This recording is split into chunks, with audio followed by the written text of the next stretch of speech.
لیکن بہرحال لوگوں کی سپورٹ پاکستان تحریک انصاف کے ساتھ کھڑی ہے. اس میں ایک دفعہ پھر میں ڈسٹرکشن کرنا چاہوں گا کہ 9 مئی کے جو واقعات ہیں ضروری نہیں ہے کہ آج جو لوگ نکلے ہیں وہ ان کی مذمت نہ کرتے ہوں.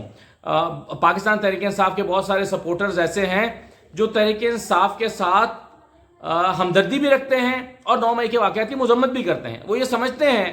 کہ 9 مئی کے واقعات نہیں ہونے چاہیے تھے. وہ یہ بھی سمجھتے ہیں کہ شاید تحریک انصاف اس کے پیچھے نہیں ہے اور تحریک انصاف کی یہ کوئی منظم کوشش نہیں تھی اور نہ اس طرح کا کوئی منصوبہ بنایا گیا تھا. وہ یہ بھی سمجھتے ہیں کہ 9 مئی کے واقعات نہیں ہونے چاہیے تھے اور ساتھ ہی ساتھ وہ یہ بھی سمجھتے ہیں کہ وہ تحریک انصاف کے ساتھ کھڑے ہیں اور تحریک انصاف جو ہے ان کی پولیٹیکل ایفیلیشن برقرار ہے. آپ دیکھیں نا, صاف سی بات ہے, جو لوگ تحریک انصاف کے ساتھ سیاسی وابستگی رکھتے ہیں وہ لوگ نون لیگ کے ساتھ سیاسی وابستگی کیسے رکھ سکتے ہیں؟ یعنی وہ کیسے کنورٹ کریں گے اپنے آپ کو اور سمجھیں گے کہ ٹھیک ہے آج سے ہم جو ہے وہ چونکہ یہ 9 مئی ہو گیا اس کے بعد سے ہم نون لیگ کے سپورٹر بن جاتے ہیں. وہ یا تو تحریک انصاف کے ساتھ کھڑے ہوں گے یا پھر گھر بیٹھیں گے, وہ نون لیگ کے ساتھ کھڑے نہیں ہوں گے. تو بہت سارے میننگ آج کی اس احتجاج سے ڈرا کیے جا سکتے ہیں اور اسی لیے اس کو بڑی امپورٹنس دی جا رہی تھی اور اس کو بہت غور سے دیکھا جا رہا تھا. انتظار تھا کہ تحریک انصاف اور ان کے چیئرمین کی کال پر جو پہلا احتجاج ہونے جا رہا ہے, جس کو حکومت کی طرف سے روکا بھی نہیں گیا اور صحیح کیا گیا, روکنا بھی نہیں چاہیے تھا کیونکہ پرامن احتجاج کی کال دی گئی تھی. تو یہ میں سمجھتا ہوں کہ ہاں یہ ضرور ہوا کہ تحریک انصاف کے جھنڈے اتروائے گئے موٹر سائیکلوں سے, وہ سمیٹے گئے, پولیس مختلف جگہوں پر کھڑی تھی, وہ کہہ رہی تھی کہ جی احتجاج کرنا ہے, جھنڈے اتاریں. تو جھنڈے قابل قبول نہیں تھے پولیس کے لیے لیکن لوگ جمع ہوئے, پھر بھی اس کے باوجود کئی جگہوں پر بہت سارے جھنڈے تحریک انصاف کے دکھائی دے رہے تھے. تو یہ آج جو ہے وہ احتجاج ہوا ہے. اب دیکھیں میں ذکر کر رہا تھا کہ اور پھر ایک اور چیز میں آپ کو بتاؤں, یہ کہا جا رہا تھا بار بار کہ اس 9 مئی کے واقعات کے بعد تحریک انصاف کا ٹکٹ لینے والا کوئی نہیں بچے گا. ہمیں بار بار نون لیگ کے لوگ کہتے ہیں کہ جی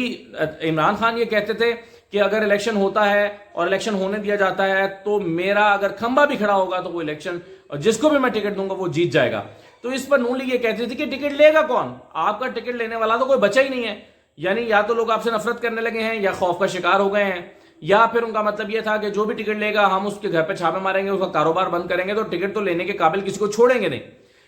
اس کے باوجود آج حلقہ وار احتجاج ہوئے ہیں. لوگوں نے اپنے بینرز کے ساتھ اور اپنے حلقوں کے ساتھ بھی پوسٹیں کی ہوئی ہیں ٹویٹر پہ کہ جی حلقہ نمبر فلاں پی پی, مثال کے طور پہ پی پی 16 یا پی پی 160 یا پی پی 70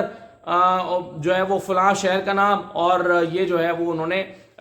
کے علاقے میں احتجاج کیا گیا سویڈن کے واقعات کے خلاف. تو اس کا اگر لوگ اپنے حلقے کا ذکر کر کے لکھ رہے ہیں, اس کا مطلب یہ ہے کہ وہ حلقے کی سیاست میں حصہ لے رہے ہیں اور انتخابی سیاست کرنا چاہتے ہیں اور امیدوار باقی ہیں جو کہ اگلا الیکشن لڑیں گے. اس کے علاوہ آج کے اس واقعات سے یہ بھی لگا کہ لوگوں کے اندر اتنا خوف نہیں رہا جیسے خوف کچھ عرصہ پہلے پیدا کیا گیا تھا. پکڑ دھکڑ ہو رہی تھی, لوگوں کو اٹھا اٹھا کے اندر ڈالا جا رہا تھا, 8788 کے مقدمات بنائے جا رہے تھے, دہشت گردی کے مقدمات بنائے جا رہے تھے. تو ان سارے واقعات کے بعد بھی لوگ اگر باہر نکلے ہیں تو اس کا مطلب ہے کہ وہ اتنے خوفزدہ نہیں ہیں جتنا خوفزدہ ان کو کیا گیا تھا, یا اس کا مطلب یہ ہے کہ لوگوں کا خوف ختم ہوا ہے یا کم ہوا ہے, یا وہ خوف کا شکار نہیں رہے. اور اس سے یہ لگتا ہے کہ جب الیکشن ہوں گے تو وہ دوبارہ پاکستان تحریک انصاف کو ووٹ دینے کے لیے نکل سکتے ہیں. یہ بات جو ہے وہ مالک صاحب ایک بات بار بار کہتے ہیں, کل بھی وہ کامران خان کے شو میں کہہ رہے تھے, میں سن رہا تھا محمد مالک صاحب, وہ کہتے تھے کہ جب تک تحریک انصاف کے جیتنے کے امکانات موجود ہیں الیکشن نہیں ہوں گے. تو آج تو مجھے لگتا ہے کہ پھر اور خوفزدہ کر دیا ہوگا تحریک انصاف نے, اور آج تو جو رپورٹیں بن کے گئی ہوں گی اس میں بتایا گیا ہوگا کہ تحریک انصاف تو ابھی بھی جیتنے کی پوزیشن میں ہے, اس لیے الیکشن نہیں ہونے چاہیے. تو عین ممکن ہے کہ ان ایک آدھ احتجاج اس طرح کرا کے اور ٹیسٹ کیا جائے, یعنی احتجاج کرنے دیا جائے اور پھر ٹیسٹ کیا جائے کہ اس وقت کیا صورتحال ہے, اور عین ممکن ہے کہ الیکشن جو ہے اس پر غیر یقینی کے بادل مزید گہرے ہو جائیں. تو یہ اس کا ایک پہلو یہ بھی ہے. اچھا, دوسرا یہ ہے کہ دیکھیں میں بھی ذکر کر رہا تھا کہ لوگوں کو خوف میں مبتلا کیا جا رہا ہے. آج بھی جو پی ٹی آئی کے ایم این اے تھے علی نواز اوان اور ان کے بھائی عمر نواز, ان کو اٹھایا گیا ہے, I-8 سے اٹھایا گیا, دن دہاڑے اٹھایا گیا, یونیفارم میں اٹھایا گیا پولیس اہلکاروں کی جانب سے, اور آج یہ کہہ دیا گیا عدالت میں کہ بابر اوان عدالت میں پیش ہوئے تو عدالت میں کہہ دیا گیا کہ جی کسی نے ہم میں سے تو یعنی کسی ریاستی ادارے نے نہیں اٹھایا. تو پھر جج صاحب نے صحیح کہا کہ پھر سیف سٹی کا جہانگیری صاحب, طارق محمود جہانگیری صاحب کی عدالت میں معاملہ تھا, تو انہوں نے کہا کہ سیف سٹی ہونے کا فائدہ کیا ہے جب آپ کو پتہ ہی نہیں چل رہا کہ ایک شخص کو کس نے اٹھایا ہے. تو اس طرح کی صورتحال ہے کہ ریاستی ادارے, پولیس اور باقی ادارے وہ تو سیدھا آ کے کہہ رہے ہیں کہ ہمارے پاس بندہ نہیں, ہم نے نہیں اٹھایا. تو پھر کس نے اٹھا لیا؟ عمران ریاض خان کو کس نے اٹھایا ہوا ہے؟ کہاں ہے عمران ریاض خان؟ ڈر یہ ہے کہ اب چلیں اچھی بات ہے ان کے وکلاء کی طرف سے جو ہے وہ یہ ایک ہوپ دلائی جاتی ہے کہ وہ خیریت سے ہیں اور وہ چھوٹ جائیں گے، تاثر یہ دیا جا رہا ہے، لیکن اللہ کرے جب تک وہ اپنے بچوں میں واپس نہیں آ جاتے کم از کم ان کی فیملی کی تو تسلی نہیں ہوگی۔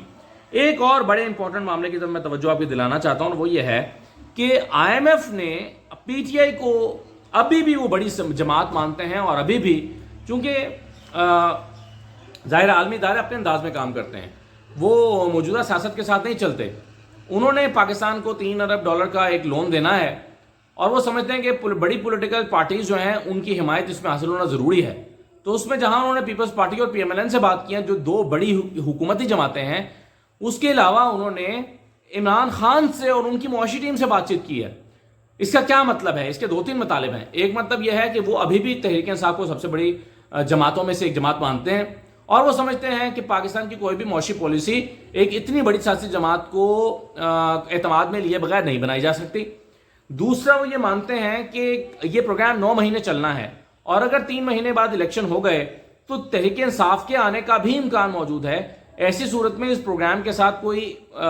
اس کو ڈسکنٹینیو تو نہیں کیا جائے گا، اس پروگرام کو جو ہے وہ اس کے ساتھ دھوکہ تو نہیں کیا جائے گا، یا اس کو بند تو نہیں کر دیا جائے گا۔ تو اس کا مطلب یہ ہوا کہ وہ تحریک انصاف کو بھی ایک آپشن کے طور پر مانتے ہیں آئندہ حکومت میں، اور وہ سمجھتے ہیں کہ آئندہ جو حکومت آئے گی اس میں تحریک انصاف بھی ہو سکتی ہے۔ تو یہی وجہ ہے کہ انہوں نے جا کر جو اگلا عبوری سیٹ اپ ہے آئی ایم ایف کا، جو عبوری پروگرام ہے $3 ارب کا، اس میں اسحاق ڈار اور باقی لوگوں سے مشاورت کے علاوہ انہوں نے تحریک انصاف کی معاشی ٹیم سے بھی مشاورت کرنا ضروری سمجھا ہے۔ تو اس کا مطلب یہ ہوا کہ وہ یوں نہیں دیکھتے جس طرح سے پاکستان میں دیکھا جاتا ہے، یا پاکستان کے ادارے سمجھتے ہیں کہ تحریک انصاف تو کرش ہو گئی، تحریک انصاف تو ختم ہو گئی، تحریک انصاف تو اب نہیں آئے گی۔ لیکن آئی ایم ایف یوں نہیں سمجھتا۔ آئی ایم ایف سمجھتا ہے کہ آئی ایم ایف کے تحریک انصاف ابھی بھی پاکستان کی بڑی سیاسی جماعت ہے، اور وہ سمجھتے ہیں کہ ان کی مشاورت اس پروگرام کے لیے ضروری ہے، ان کی معاشی ٹیم کی مشاورت ضروری ہے۔ اور جیسا کہ میں نے کہا کہ یہ بھی ممکن ہے وہ یہ دیکھتے ہوں کہ آئندہ حکومت شاید تحریک انصاف ہی بنا لے، اور تحریک انصاف کے حکومت بنانے کے امکانات کے باعث وہ جو ہے ان سے مشاورت کرنا ضروری سمجھ رہے ہیں۔ تو بہرحال کئی چیزیں ایسی ہیں جو تمام پوری طرح سے زور لگانے کے باوجود بھی تحریک انصاف کے